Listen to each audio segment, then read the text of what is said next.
I never trusted portraits. Even as a child, I found their frozen expressions unsettling. The way their eyes seemed to follow you across a room, judging your every move. But the portrait in Thornfield Manor was different. It didn't just watch. It changed. I first noticed it 3 weeks into my position as governess to young Lady Elizabeth. The hallway leading to the east wing was lined with ancestral paintings, each one more stern than the last. But it was the portrait at the end, a woman in emerald silk, her dark hair swept up in elaborate coils, that caught my attention that fateful evening. I was carrying a lamp, its flame casting dancing shadows on the walls, when movement made me stop. The woman in the portrait smiled. Not the painted smile she normally wore, but a new one, knowing, almost conspiratorial. I nearly dropped the lamp. "Miss Lucy?" Elizabeth's voice echoed from her bedroom. "Are you coming?" I hurried past the portrait, convincing myself it was just a trick of the light. But as I helped Elizabeth with her evening routine, my mind kept wandering back to that smile. Had anyone else noticed? In a house this size, with its skeleton staff of 5 servants and Elizabeth's perpetually absent father, it seemed unlikely. The next morning, I watched the housekeeper, Mrs. Graves, pass the portrait.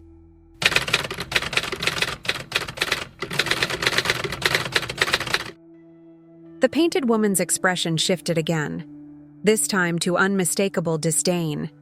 Mrs. Graves didn't notice, too busy muttering about the dust gathering on the frames. But I saw it. And more importantly, I knew I wasn't imagining things. I began observing the portrait whenever I could, documenting each change in a small notebook I kept hidden beneath my mattress.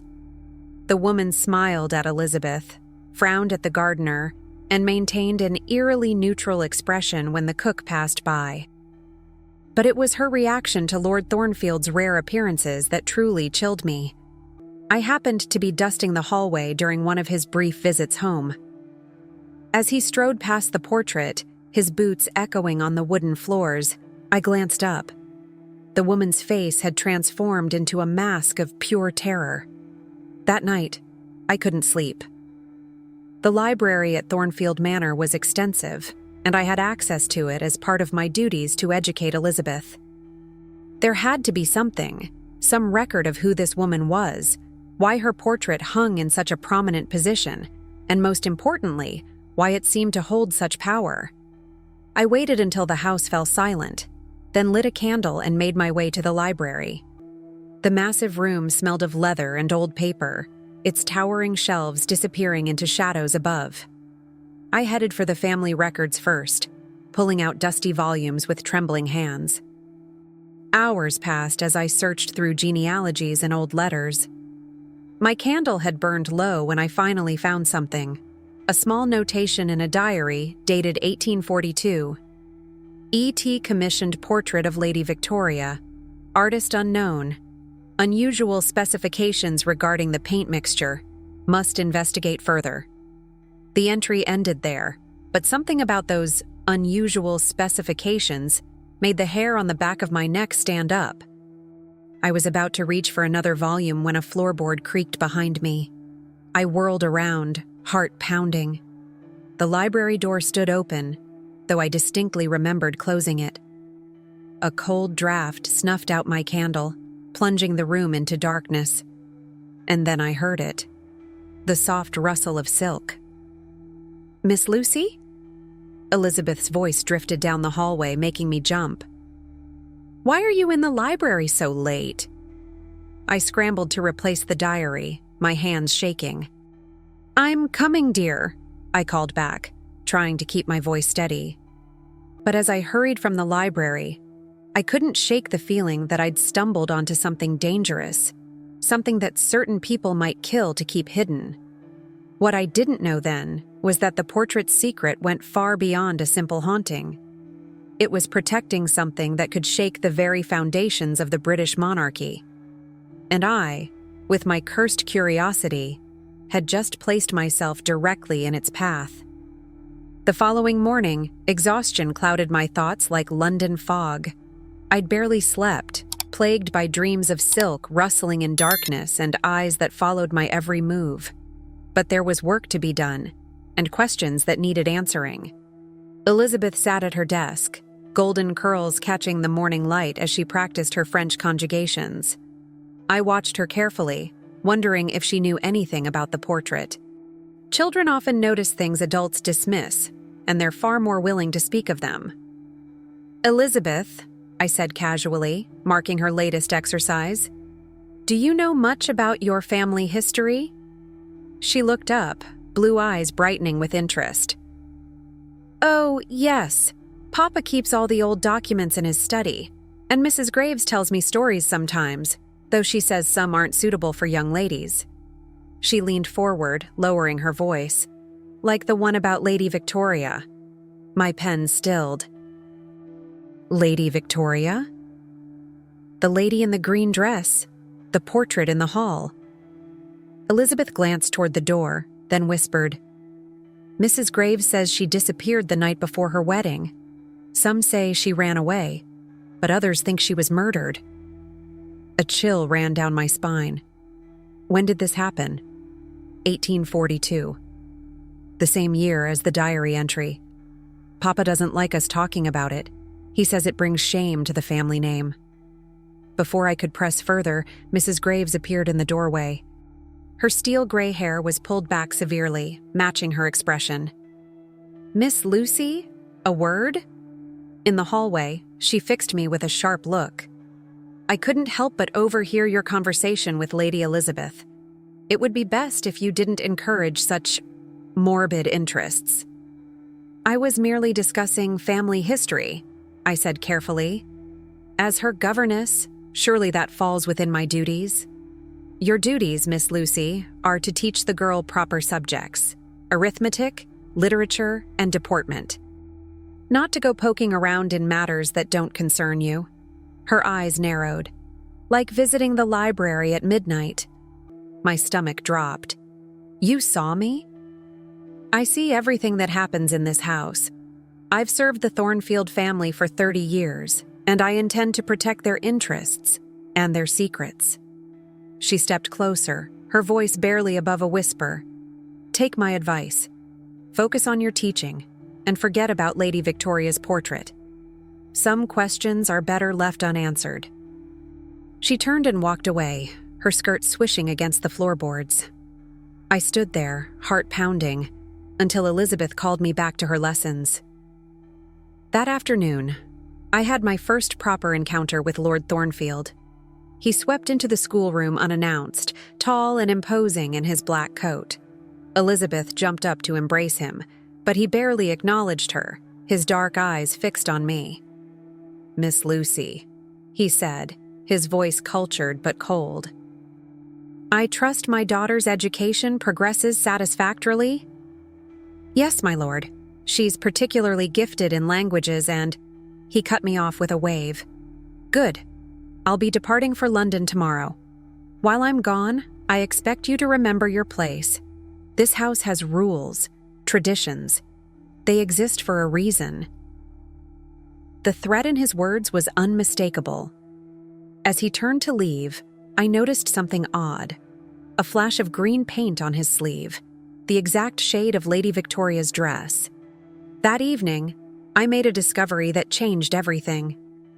While organizing Elizabeth's art supplies, I found an old sketch tucked between the pages of her drawing pad. It showed the hallway with its row of portraits, but Lady Victoria's was different. In Elizabeth's childish hand, the woman wore a high-necked blue dress, not the emerald silk she wore now. I confronted Elizabeth about it. "When did you draw this?"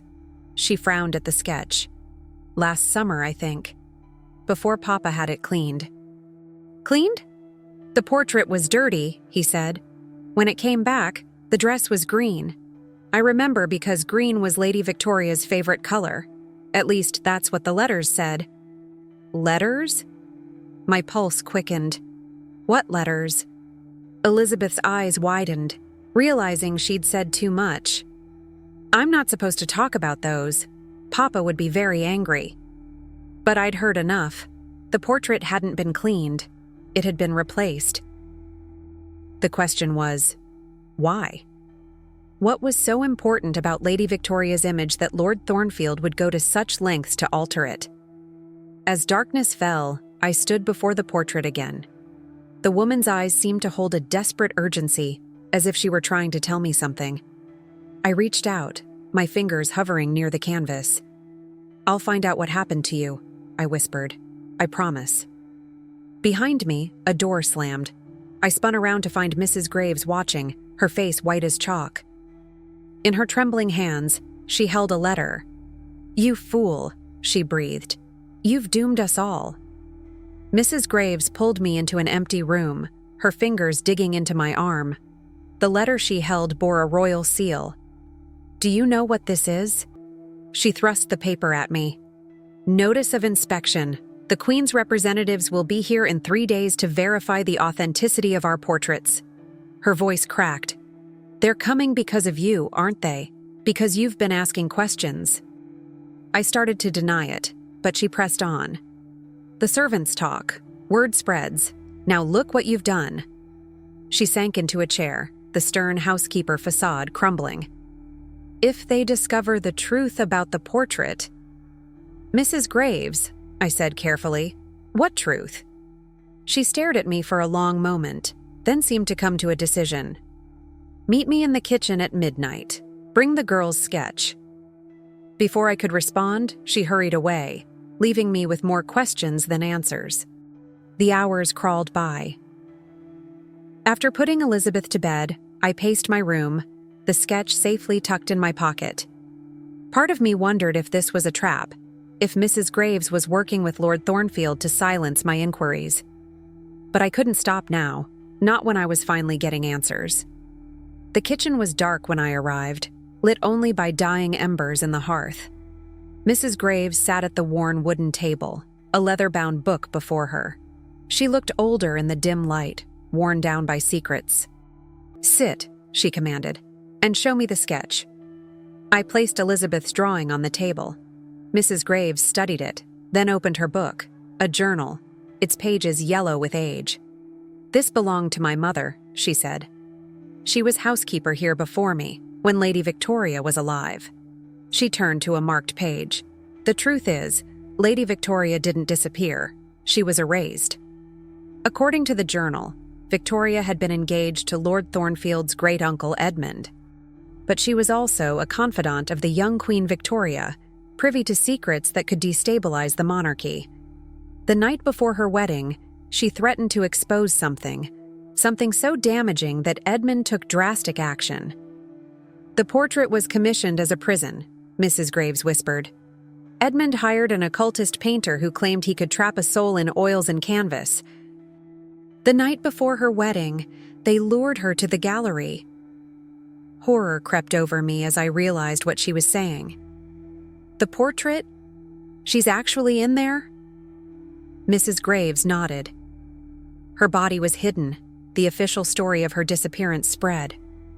The portrait hung as a warning to others who might betray royal confidences. She closed the journal. "For generations, my family has helped guard this secret. But now—" "The current Lord Thornfield replaced the portrait," I said, pieces falling into place. "Why?" "The old canvas was deteriorating. He commissioned an exact replica, had the original burned. But something went wrong with the transfer. Lady Victoria's spirit remained intact, and now she's fighting harder than ever to communicate. We have to help her," I insisted. "What they did was necessary," Mrs. Graves cut in. "What she knew, it would have destroyed more than just the monarchy. Sometimes terrible things are done for the greater good." "Is that what you tell yourself to sleep at night?" "You don't understand the consequences. If the Queen's representatives discover the portrait is a replica, they'll investigate why. Everything will unravel. Lord Thornfield will be ruined. Elizabeth will lose everything. And you?" She met my eyes. "Well, accidents happen in large houses."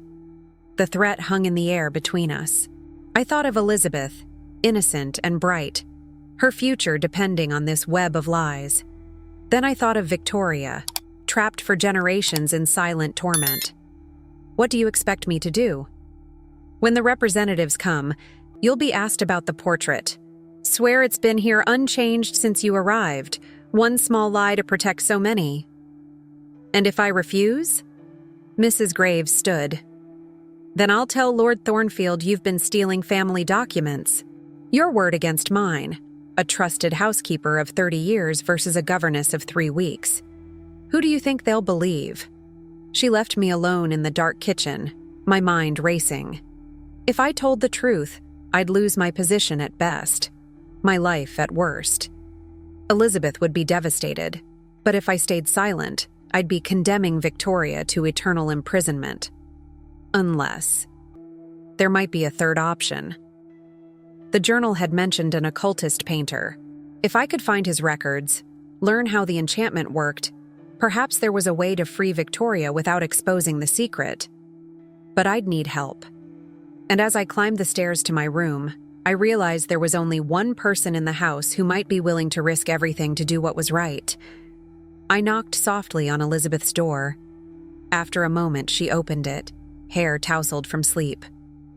"Miss Lucy, what's wrong?" I took a deep breath. "Elizabeth, I need to tell you the truth about your father, Lady Victoria, and why that portrait is so important. But first, you have to promise me something." "What?" "Promise that no matter what happens next, you'll be brave." She straightened her shoulders, suddenly looking older than her 12 years. "I promise." As I stepped into her room and closed the door, the portrait watched from its place in the hallway.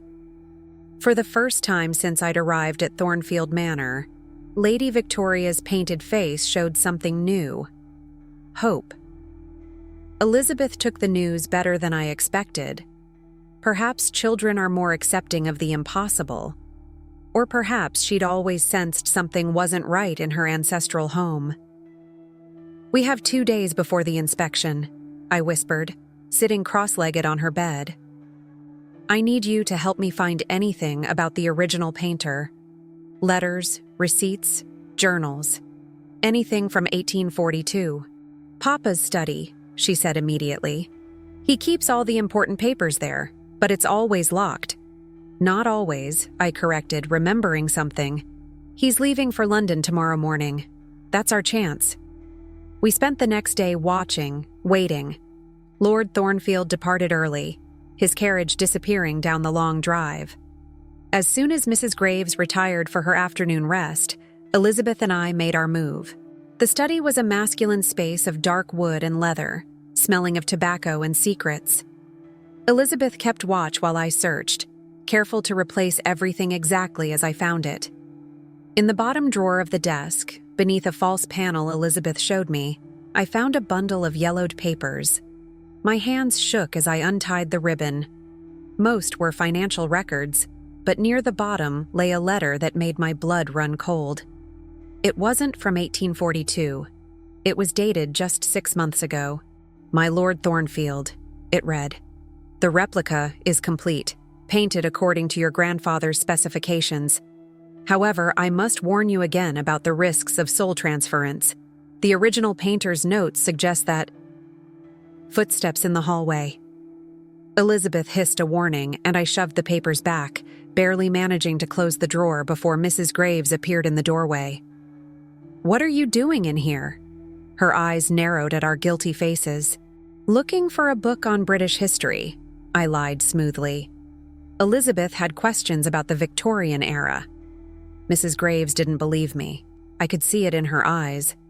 But she couldn't prove otherwise. She ordered us out, locking the door behind us. That night, I couldn't sleep. Something about the letter bothered me. Soul transference. The original painter's notes.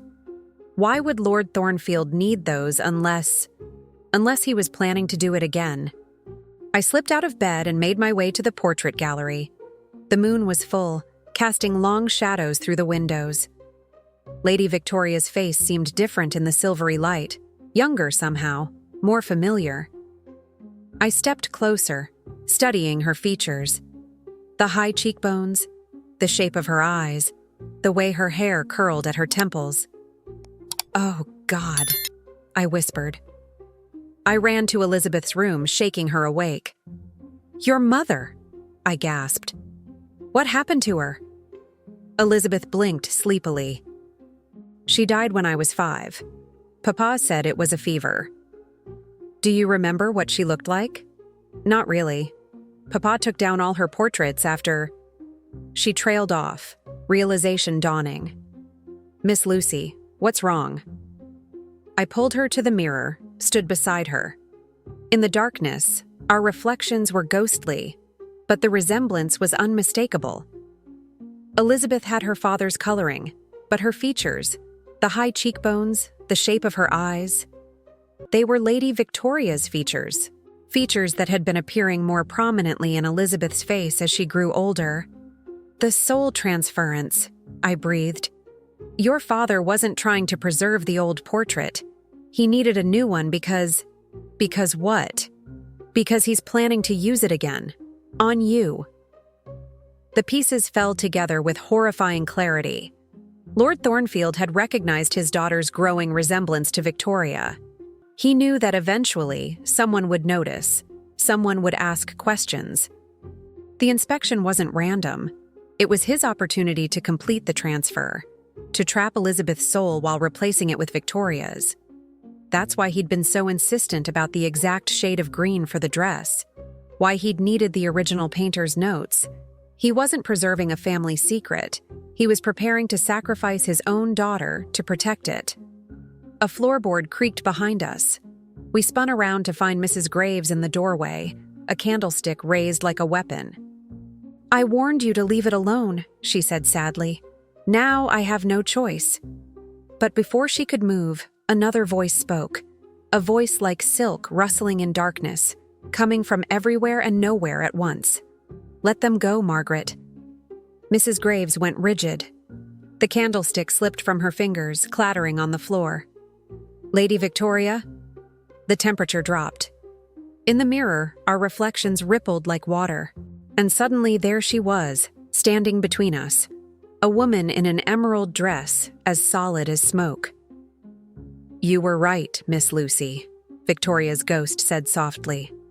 "About everything. Except one detail." She turned to Mrs. Graves, who had fallen to her knees. "Show her the rest of your mother's journal. Show her what really happened that night in 1842. Mrs. Graves was weeping now. "My lady, please." "Show her why you've really been protecting this secret. Show her whose soul is actually trapped in that portrait." Elizabeth gripped my hand as Mrs. Graves pulled a thin volume from her pocket with trembling fingers. "It wasn't Edmund who commissioned the portrait," she whispered. "It was my mother. And the painter she hired was me." The ghost of Lady Victoria smiled. The same knowing smile I'd first seen in the portrait. "You see, Miss Lucy, some prisons are built from guilt as much as magic. And some secrets protect the innocent as well as the guilty." The candle went out, plunging us into darkness. When it relit itself moments later, Victoria was gone. But now we knew. This wasn't just about saving one soul. It was about saving 3. Victoria's, Elizabeth's, and perhaps most surprisingly, Mrs. Graves's. We had less than 48 hours until the inspection, and somewhere in this house were the answers we needed, if we were brave enough to face them. Dawn found us in Mrs. Graves' private quarters, surrounded by decades of secrets. Her hands trembled as she laid out the truth, page by terrible page. "I was 17 when Lady Victoria arrived at Thornfield," she said, touching a faded photograph. "My mother was teaching me the old ways, herbs, healing, the magic that's always run in our blood. Victoria discovered us one night, but instead of exposing us, she asked for our help. The Queen, it seemed, had entrusted Victoria with evidence of a terrible crime, one that implicated half the royal court in a conspiracy of murder and blackmail. Victoria had planned to use this evidence to force reforms, to protect the powerless from the powerful. But Edmund found out," Mrs. Graves continued. He gave us a choice: help him stop Victoria or watch him destroy not just us, but every family like us across England. He knew about others with the gift, you see. Threatened to start a witch hunt that would make the previous centuries look merciful. So you trapped her in the portrait, I said. Mrs. Graves shook her head. No. Victoria chose to go into the portrait. To protect the evidence, she bound it to her soul, and her soul to the canvas. As long as she exists in that form, the evidence exists too. That's what Edmund never understood. Elizabeth, who had been quietly absorbing everything, spoke up. But what does this have to do with me? Mrs. Graves and I exchanged glances. How do you tell a child that her father plans to sacrifice her? Your father discovered something in his grandfather's papers, I said gently. A way to transfer souls between vessels. He thinks if he can transfer Victoria's soul into you, he can finally access the evidence and destroy it. But wouldn't that kill me? Yes, Mrs. Graves whispered. That's why we have to stop him. A clock chimed somewhere in the house. 36 hours until the inspection. 36 hours to prevent a murder that had been generations in the planning. The original spell, I said. Could it be reversed? Mrs. Graves hesitated.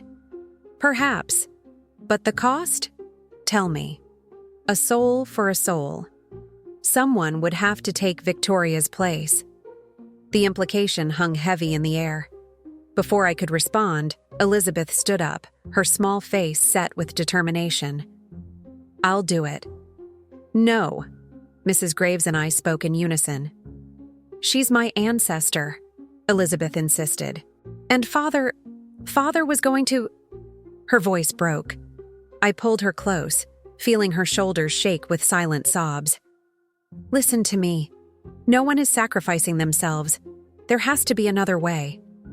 Mrs. Graves opened another journal, this one bound in green leather. There might be. The original spell was powered by fear and betrayal, but the old magic responds to balance. If we could generate enough power from the opposite emotions, love, loyalty, sacrifice freely offered, we could break the binding without replacing it, I finished. Yes, but it would take tremendous power, more than I have alone. Elizabeth wiped her eyes. What about the other families? The ones like yours? Could they help? Mrs. Graves paled. Child, I haven't contacted them in years, after what happened with Victoria. But they'd want to help, wouldn't they? Elizabeth pressed. To protect their own families from people like Father? A distant door slammed. We froze. He's back early, Mrs. Graves whispered. Heavy footsteps echoed through the house, accompanied by unfamiliar voices. Not just Lord Thornfield. He'd brought others with him. The inspection, I realized. He moved it up. Mrs. Graves was already moving, gathering papers with practiced efficiency. Miss Lucy, take Elizabeth to the secret room behind the library. You remember where? I nodded, thinking of that first night, the rustling silk. I'll try to contact the others, she continued, pressing a small key into my hand. If I'm not back by midnight, use this. Victoria will know what it means. Mrs. Graves, Elizabeth said suddenly, hugging the older woman, I forgive you. Something shifted in the housekeeper's face, as if a weight she'd carried for decades had finally lifted. She touched Elizabeth's cheek gently. You are so like her. Now go. We slipped into the hallway just as voices approached. As we hurried toward the library, I glanced at the portrait. Victoria's expression was one of fierce determination, the same expression I'd seen on Elizabeth's face moments ago. The secret room was small and dark, filled with the musty smell of old books and older secrets. As I closed the hidden door behind us, I heard Lord Thornfield's voice. Search every room. Find them. Elizabeth gripped my hand in the darkness. Miss Lucy, I'm scared. I know, dear. I squeezed back. But remember what you promised me? To be brave, she whispered. That's right. and you won't have to be brave alone." We huddled together, listening to the sounds of searching growing closer. In my pocket, Mrs. Graves's key seemed to pulse with a subtle warmth. Midnight was hours away, and we had no guarantee of help coming. But as I held Elizabeth in that dark room, I made a silent vow. Lord Thornfield would not claim another victim. Whatever the cost, whatever sacrifice was needed, this cycle of betrayal would end tonight. The only question was, would we survive to see tomorrow's dawn? The hours crawled by like centuries. Every creak of the house, every distant voice sent our hearts racing. Elizabeth dozed fitfully against my shoulder, exhaustion finally claiming her. I envied her sleep. My mind raced with plans and prayers, each less likely than the last. As the grandfather clock in the library struck 11, a soft tapping came at our hidden door. Elizabeth startled awake as I reached for the nearest weapon, a heavy brass candlestick. "It's me," Mrs. Graves whispered. "Quickly now." The hallways were eerily silent as we followed her, our stockinged feet making no sound on the plush carpets. Ahead, a faint green glow emanated from the portrait gallery. "I contacted as many as I could," Mrs. Graves murmured. "Some are already here. Others are lending their power from afar." We entered the gallery to find a scene from a dream, or perhaps a nightmare. A dozen men and women formed a circle around Victoria's portrait, hands linked, eyes closed in concentration. The painted woman's eyes were wide open now, glowing with an unearthly light. Lord Thornfield stood before the portrait, his back to us. At his feet lay an ornate silver bowl filled with a dark liquid. The royal inspectors, 2 men in official uniforms, stood nervously to the side, clearly out of their depth. "It's time, Victoria," Lord Thornfield was saying. "Give me what I want, and all this can end." "I'm afraid I can't do that, Edward." Victoria's voice came from everywhere and nowhere, sylph-like and strong. He gestured sharply, and one of the inspectors reluctantly handed him a small, struggling burlap sack. A high-pitched mewling emerged from within. Elizabeth gasped. "Snowball!" Lord Thornfield turned, his face a mask of cold fury as he saw us. "I should have known you'd interfere," he spat. "It seems the women in this family are destined to betray me." He pulled a gleaming dagger from his coat.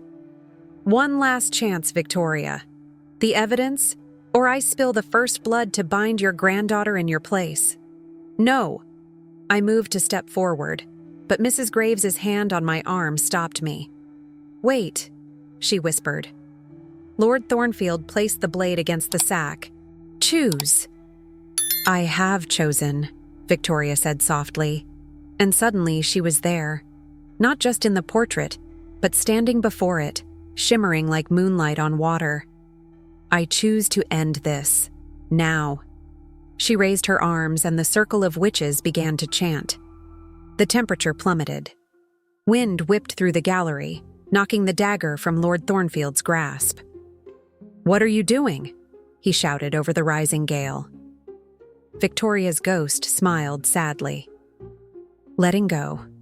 The portrait began to glow, brighter and brighter, until it was painful to look at. I pulled Elizabeth close, shielding her eyes. "The key!" Mrs. Graves shouted.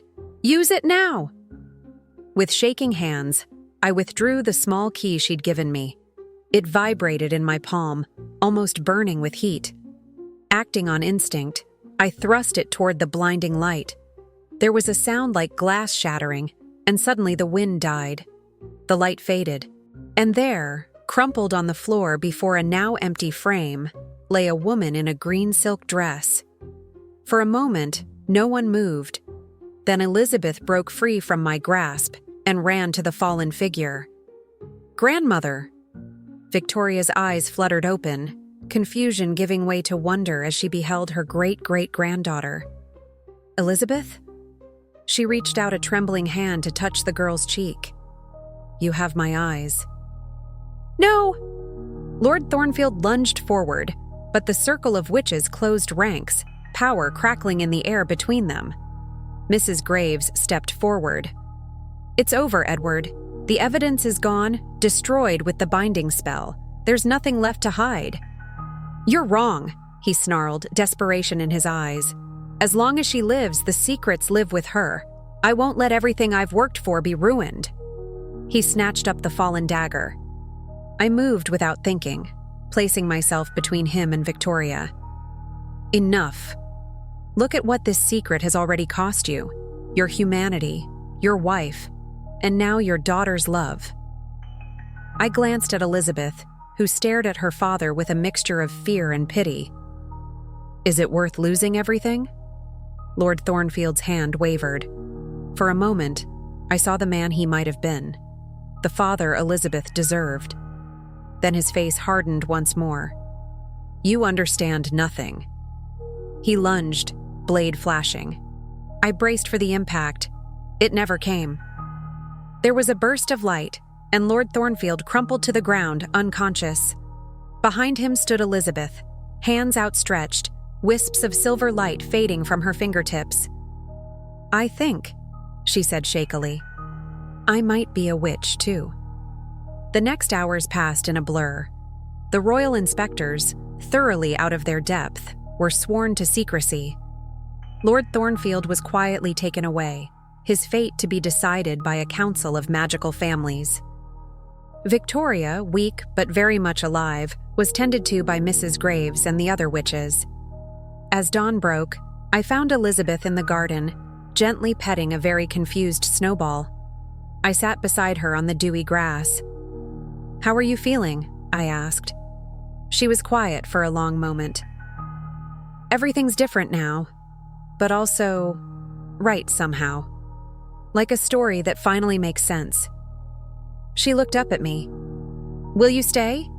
To teach me not just about books, but about everything else?" I smiled, wrapping an arm around her shoulders. "My dear Elizabeth, I'm not going anywhere." In the days that followed, Victoria would begin the long process of healing and reintegration into a world that had long thought her gone. The network of magical families, hidden for so long, would start to cautiously reconnect. And Elizabeth, with the combined wisdom of a ghost, a housekeeper, and a governess, would begin to explore her newfound gifts. As for me, I had found something I never expected in this house of secrets, a family. And as I watched the sunrise bathe Thornfield Manor in golden light, I knew that our greatest adventures were only just beginning. Dear reader, if you've enjoyed this tale of mystery, magic, and family secrets, I invite you to share your thoughts. What would you have done in Lucy's place? How far would you go to protect those you love? Leave a comment below and join the discussion. And if you're hungry for more stories that blend the supernatural with historical intrigue, don't forget to subscribe for future updates. After all, every family has its secrets. Who knows what mysteries we'll uncover next?